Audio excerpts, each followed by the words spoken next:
My name is Dave Irv from Dave's Ultimate Automotive in Austin, Texas, and we're going to talk about checking your transmission fluid, your automatic transmission fluid. First thing you need to know is that a lot of manufacturers use the same type of transmission fluid, very common across the industry, but there are quite a few that use very specific transmission fluids. So the first thing you want to do is identify what type of transmission fluid you have in case you need to add some. You don't want to add just a generic brand that can do damage to the transmission. Most of the time it's marked on top of the stick.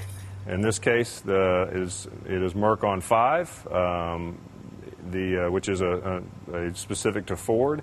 A lot of manufacturers name their transmission fluid one thing, and it really is the same as everybody else's. But so you need to make sure that you check and to see if it is a specific for that vehicle before you add any. The second thing you want to do is understand that this is checked warm or hot. Because transmission fluid does expand a little bit, so you want to get an accurate reading when it's warmed up.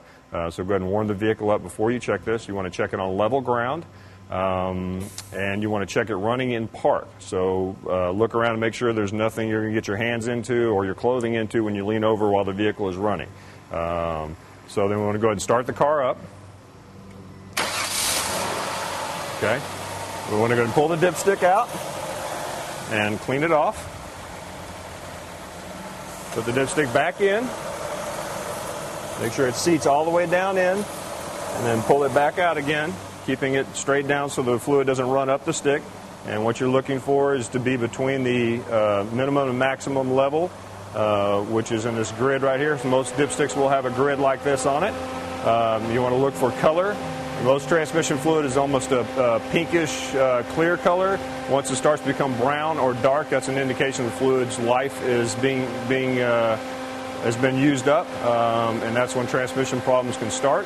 Average life expectancy of transmission fluid is about 30,000 miles before you should have it changed. You want to change your fluids while they're still useful, not when their useful life is ended. So that looks fine, and then just put the dipstick back in. And of course, if you have to add any, you just get a funnel and put it in the dipstick tube that the dipstick came out of, and add maybe half quart at a time. Let it sit for a little bit, make sure that fluid gets down off the tube so you don't get an inaccurate reading, and then go through the same procedure again until you get it within the crosshatches.